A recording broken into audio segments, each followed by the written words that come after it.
Bonjour, je vous présente cet ouvrage. Hegel, cours d'esthétique, tome 1er.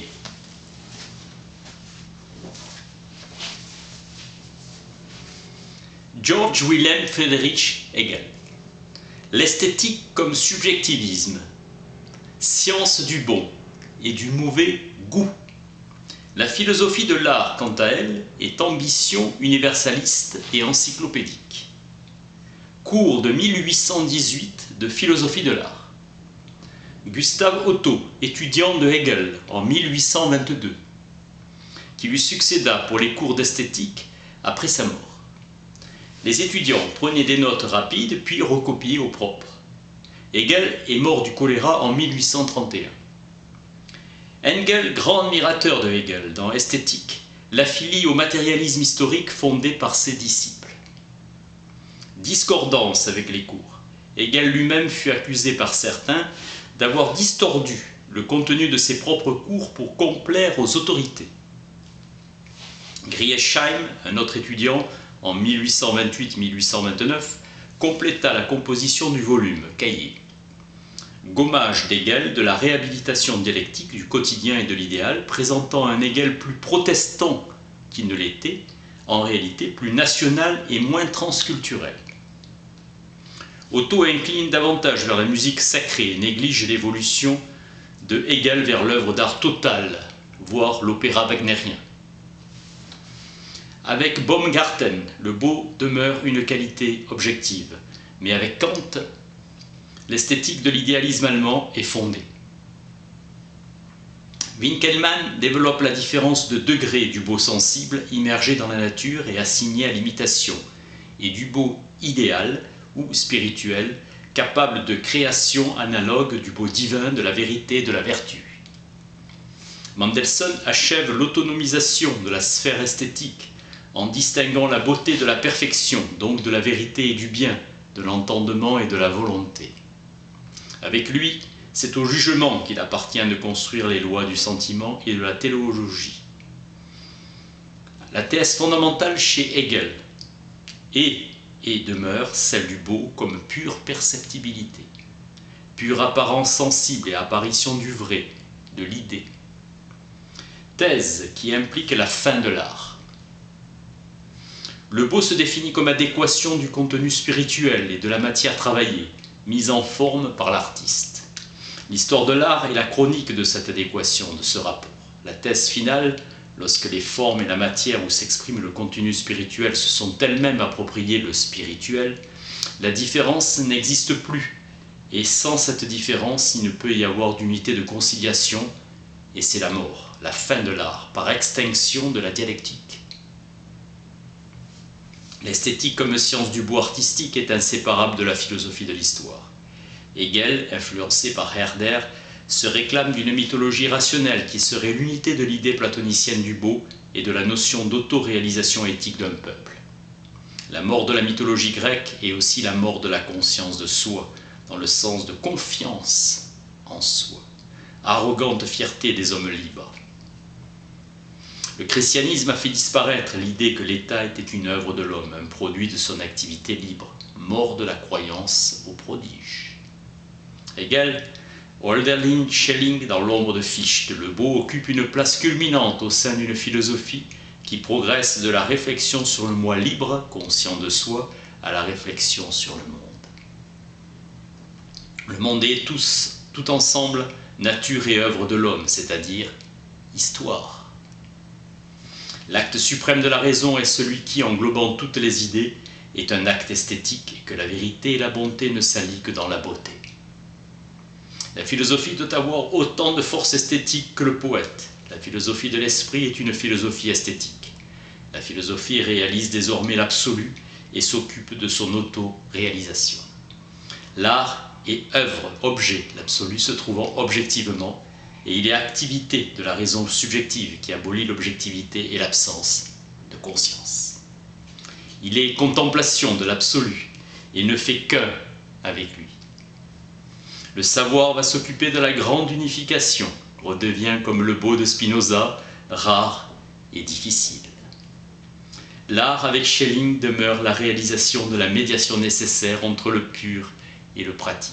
Hegel développe sa conception de l'art romantique, critiqué pour sa limitation à la pure nostalgie absolue. L'art prend n'importe quoi pour en faire son objet et produire le spirituel. Hegel compare l'art avec le Bacchus indien, esprit inspiré ou enthousiaste enveloppé dans la sensation et l'image. Primat du sensuel sur le sensible, le fini ne peut qu'imparfaitement intermédier l'infini, qui n'est que présumé, estimé et non pensé. Le beau artistique peut davantage voiler que dévoiler le vrai, la liberté suprême de l'artiste. L'art est dans la religion au contact de l'absolu. Hegel, à mesure que son œuvre progresse, arrête le sentiment du beau dans la seule certitude. Son ami et collègue, Kreuzer, lui fournit la matrice conceptuelle dans laquelle il va forger sa propre notion de la symbolique. La trilogie romantique, peinture, musique, poésie.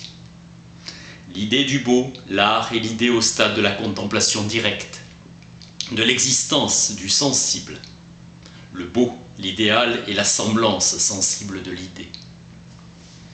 Le sujet fini sait faire la différence entre lui-même et Dieu. Comme subjectivité infinie, il ne fait qu'un avec Dieu. L'art est donc fini, forme valable, mais périmée de l'esprit, absolu.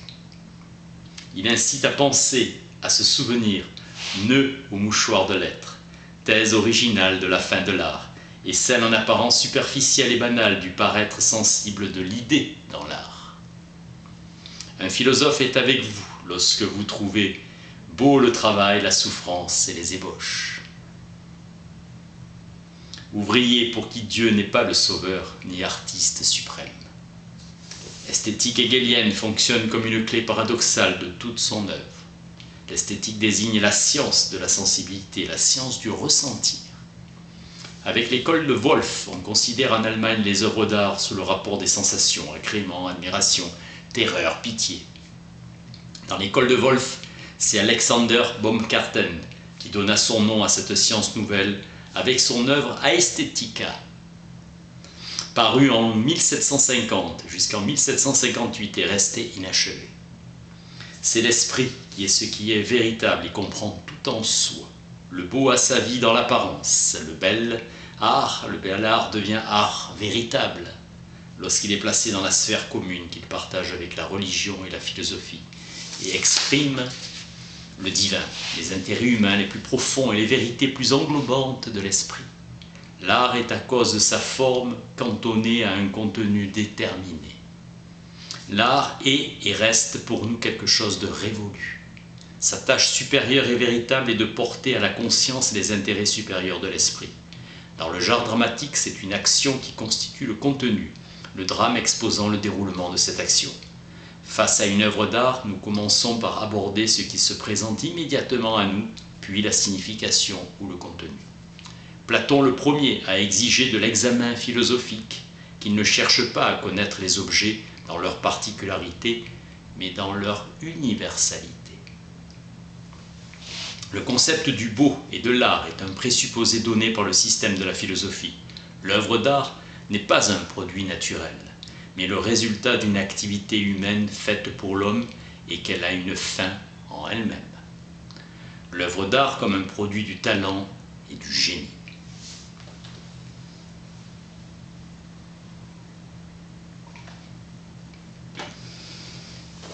Le même artiste, d'extrême virtuosité de composition, peut être d'une notable pauvreté d'esprit et de caractère.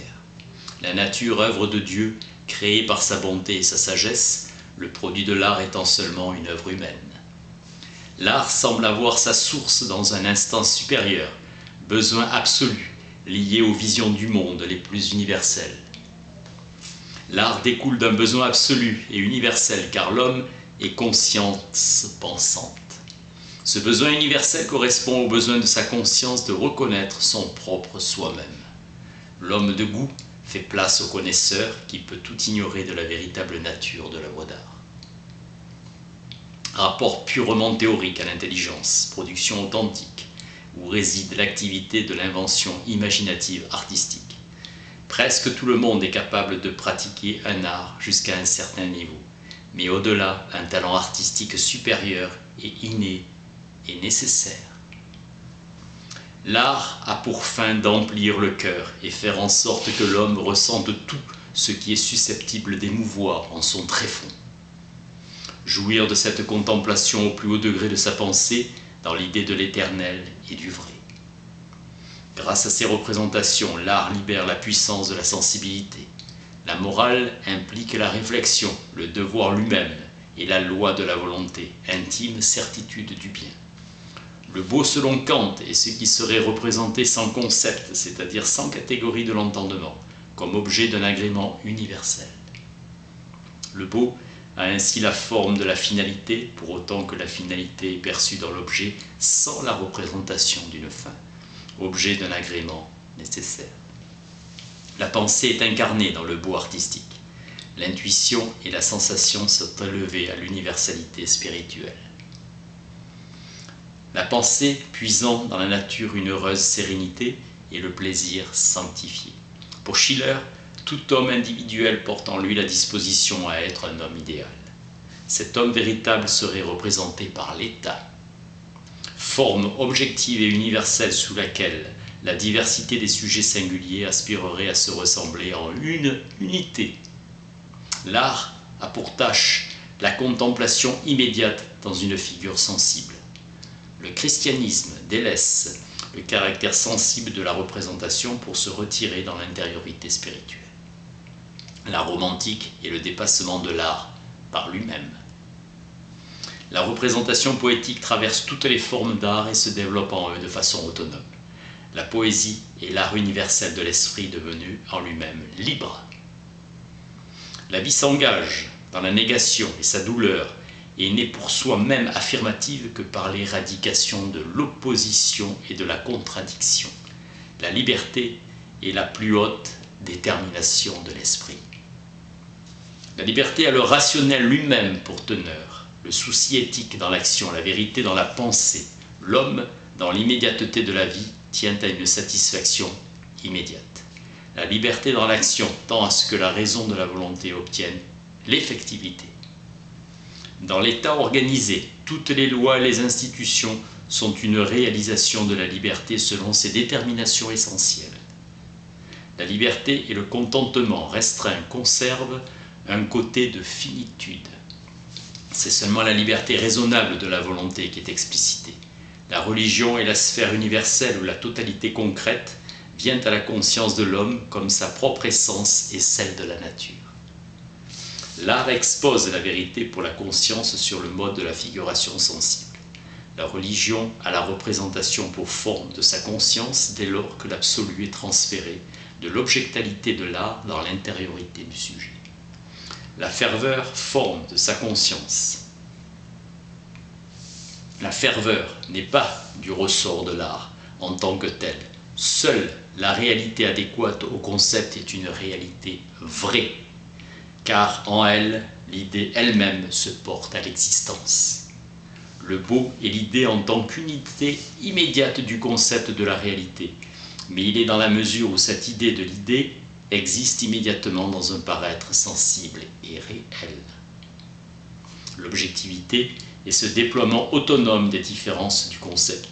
Les corps particuliers, quoique ayant chacun pour soi l'autonomie de l'existence, se rassemblent en un seul et même système. Cette connexion constitue leur unité intérieure. La nature inorganique morte n'est pas adéquate à l'idée, dont seule la nature vivante organique est une effectivité. La vie est une première manifestation naturelle de l'idée. L'âme est l'unité substantielle et l'universalité omniprésente qui est simple relation à soi et être pour soi subjectif.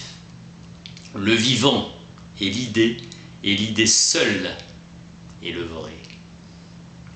La vie est nécessairement réelle comme totalité d'un organisme corporel. La vie dans la nature est belle car sa forme naturelle existe en tant que vie dans une effectivité adéquate singulière. L'âme ne peut se faire connaître en tant que telle. L'unité interne reste intérieure. La beauté naturelle suscite dans notre être intime certains états d'âme avec lesquels elle se trouve en accord. La symétrie est liée à la régularité. C'est la liaison homogène des déterminités non identiques qui donne la symétrie. L'harmonie est un rapport de différence qualitative tel qu'elle trouve son fondement dans l'essence de la chose même. L'animal n'est vivant qu'en lui-même. L'être en soi-même ne devient pas réel dans la forme de l'intériorité elle-même. L'esprit est contraint de réaliser le besoin de liberté hors de sa limitation, dans le terrain de l'art, et son effectivité est l'idéal.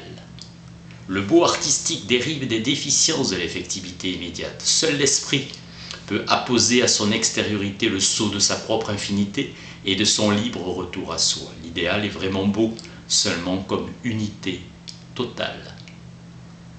Mot de Schiller, la vie est grave et l'art est insouciant.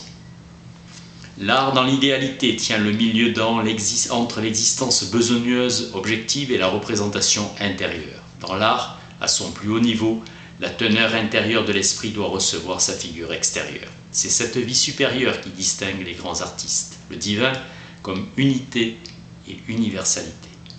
L'intensité et la profondeur de la subjectivité ressortent d'autant plus que les circonstances extérieures sont distendues. C'est dans ce déploiement que la puissance de l'idée et de l'idéal fait ses preuves. La puissance consiste dans la capacité à se maintenir dans le négatif de soi-même. L'individu idéal doit être résolu et clos en lui-même. L'objectif doit être son affaire et s'accomplir pour soi, en état détaché de l'individualité des sujets, sinon s'incliner comme une instance purement subordonnée. L'universel doit bien être effectif dans l'individu comme son bien le plus propre. Dans l'état, les individus singuliers doivent nécessairement adhérer et se soumettre à cette fixité donnée, cet ordre. Dans les états policés, l'existence extérieure de l'homme et sa propriété sont protégées. Où il n'y a pas d'état, la sûreté de la vie et de la propriété ne repose que sur la force. Dans la fiancée de Messine, de Schiller, dont César a aucun juge au-dessus de lui-même, et pour être puni, il faut qu'il prononce et exécute lui-même sa propre sentence. Goethe, dans son Werther, a fait de son propre déchirement intérieur une œuvre d'art. L'homme raisonnable doit se soumettre au nécessaire, dans la mesure où il n'y a pas les moyens de faire plier la force de cette nécessité. Il lui faut ne pas réagir, mais laisser tranquillement l'inévitable lui passer dessus. Il faut qu'il supporte l'insurmontable avec le silencieux courage de la passivité et de l'endurance. Quand un combat ne sert à rien, la raison consiste à fuir ce combat afin de pouvoir au moins se réfugier dans l'autonomie formelle de la liberté subjective.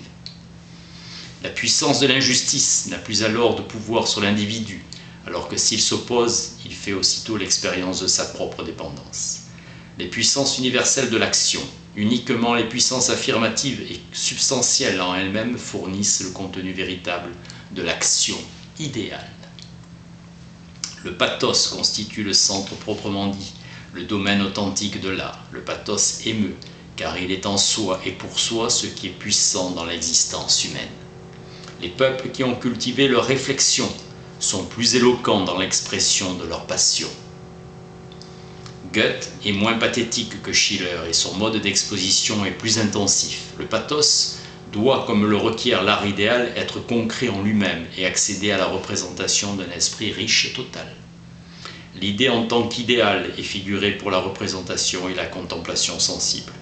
Un ancien dit « C'est avec tes passions que tu as fait tes dieux, ô homme ». Plus les Grecs se sont cultivés et plus ils ont eu des dieux. Chez Homère, chaque héros est tout un ensemble vivant de qualités et de traits de caractère. Avec l'art, nous avons affaire à l'idéal dans sa déterminité. L'homme porte en soi la contradiction du multiple en demeurant identique et fidèle à lui-même. L'œuvre d'art est pour la jouissance de la contemplation. Pour un public qui a l'ambition de pouvoir se retrouver lui-même dans l'objet artistique. Il y a dans la mesure de la musique une force magique. Sur le terrain idéal de l'art, l'urgence et la détresse de la vie doivent déjà avoir été éliminées.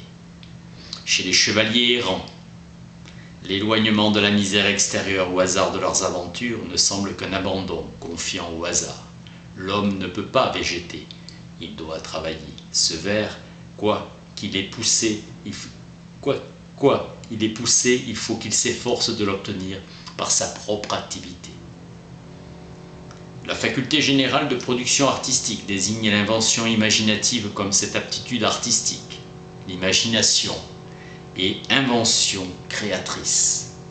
L'œuvre d'art idéale doit parvenir à la vérité et la rationalité en soi et pour soi de l'effectif. La tâche de l'imagination consiste uniquement à se donner une conscience de la rationalité intérieure dans la figure concrète et une effectivité individuelle. L'artiste doit s'aider de la sagacité vigilante de l'entendement et de la profondeur de son être intime avec la sensibilité pourvoyeuse d'âme. L'artiste ne peut dominer aucun des contenus auxquels il est censé donner figure. L'artiste a sa matière et la configuration de celle-ci comme son soi-même le plus propre. L'artiste doit beaucoup avoir regardé le monde autour de lui et que son cœur soit profondément saisi et ému qu'il ait beaucoup vécu de choses. Le génie rugit durant la jeunesse, mais c'est durant l'âge mûr et la vieillesse que nous pouvons porter jusqu'à l'achèvement l'authentique maturité de l'œuvre d'art.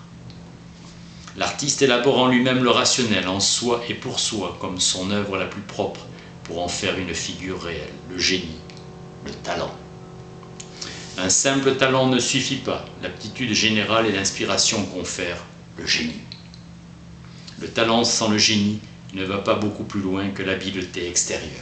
La beauté est elle-même l'idée réalisée dans le sensible et l'effectif. L'œuvre d'art exhibant le spirituel pour l'art et l'oreille dans l'immédiateté d'une existence. On peut dire que génie et talent sont nécessairement innés. Le génie comporte la facilité. Plus le talent et le génie sont grands et riches, moins l'artiste a de peine à acquérir les habiletés nécessaires à la production. Pulsion naturelle et besoin immédiat de l'artiste à donner figure à tout ce qu'il a dans sa sensation et sa représentation. Ce qui réside en lui-même, l'artiste doit l'exercer et pratiquer jusqu'à une parfaite habileté, mais que la possibilité de l'exécution immédiate soit présente en lui comme un don naturel. Production intérieure et sa réalisation vont la main dans la main. L'activité de l'imagination et de la réalisation technique s'appelle l'inspiration, qui s'exprime de manière artistique. Les plus grandes œuvres d'art ont été créées pourtant à partir d'une motivation tout à fait extérieure, les commandes. L'artiste faisant en sorte que l'objet devienne vivant en lui-même, vitalité qui est la sienne. L'inspiration consiste en rien d'autre que le fait d'être entièrement empli par la chose en question. Une fois que l'artiste a fait entièrement de l'objet son objet propre, il faut qu'il sache oublier sa particularité subjective et ses contingences et s'abîme dans la matière. Buffon, le style, c'est l'homme même. A l'inverse, von Rumohr s'efforce d'expliquer le style comme une adaptation et une soumission, développée en habitude aux exigences intérieures de la matière dans laquelle le sculpteur façonne ses figures et le peintre les fait apparaître. L'œuvre d'art véritable ne démontre son originalité authentique qu'en apparaissant comme une création propre d'un esprit. Les enfants apprenaient à l'époque beaucoup de choses sans les avoir comprises, alors que la méthode juste consistait à leur enseigner des choses réelles par l'observation et l'expérience. Le petit Karl récite à son père d'une traite, et quand on lui demande s'il connaît le personnage de sa récitation, il ne sait pas, alors que c'est son propre père, Götz Berlichingen. Le lion est pris comme un symbole, par exemple, de la magnanimité, le renard de la ruse, le cercle de l'éternité et le triangle de la Trinité. L'art du panthéisme sublime atteint un degré d'accomplissement prestigieux dans l'islam et son art mystique. Le rapport négatif de la sublimité dans la poésie hébraïque, poésie du grandiose. Fêtant et élevant le Seigneur non imagé du ciel et de la terre, et traitant toute sa création comme un simple accident de sa puissance. La doctrine catholique, le pain consacré et le corps effectif, le vin et le sang, et le Christ est présent. Dans les images miraculeuses de Marie, la force du divin œuvre comme immédiatement présente et non comme évoquée symboliquement par les images. L'antique peuple Zend ont conservé le Zend Avesta, texte sacré zoroastrien, dont Anquetil du Perron, en 1771, traduisit l'Avesta. La religion de Zoroastre envisage la lumière de son existence naturelle comme l'absolu. Le divin, la signification n'est pas dissociée de son existence d'idée luminaire. À l'opposé, les ténèbres, l'obscurité prise pour ce qui est impur, néfaste, mauvais et destructeur. Le divin est ce qui est en soi-même lumineusement pur. Ormazd n'est pas un sujet en lui-même libre et non sensible comme le Dieu des Juifs, ni spirituel et personnel comme le Dieu chrétien. Esprit conscient de soi. Ormazd, appelé roi, grand esprit demeure indissocié de l'existence sensible en tant que lumière et que luminaire. La lumière, le divin sont effectifs. L'être premier et suprême, le roi des rois, l'or le plus pur, le meilleur. Au contraire, Ahriman a son existence dans le ténébreux, le mauvais, le pernicieux et le malade. Le septuple déploiement d'Ormazd sont souvent comparés aux archanges chrétiens. Zoroastre considère comme lumineux et divin toute vérité, bonté, justice, clémence et tout amour singulier. L'éclat d'une créature est pour Zoroastre la quintessence de l'esprit. Le devoir le plus haut et le plus sacré est de glorifier Ormazd. L'adoration principale revient à Mitra, divinité perse qui contrôle l'ordre cosmique et combat Ahriman. La vision indienne saute immédiatement du suprasensible à la sensualité débridée. Nous vivons dans un monde ensorcelé. La conception de la purification et de la pénitence. L'expression la plus abstraite est le nombre, chiffres 7 et 12. C'est en Égypte qu'il nous faut chercher l'exemple le plus achevé de l'élaboration de l'art symbolique. Peuple agriculteur et bâtisseur. La poésie indienne, exemple panthéiste. Les Indiens ayant pour divinité suprême l'universalité et l'unité la plus abstraite. Le panthéisme oriental avec un développement dans la religion mahométane. L'intensité occidentale est une romantique de la vie intérieure. L'oriental qui souffre prend cela comme une sentence irréversible du destin. C'est la force d'élévation de l'âme qu'il nous faut admirer.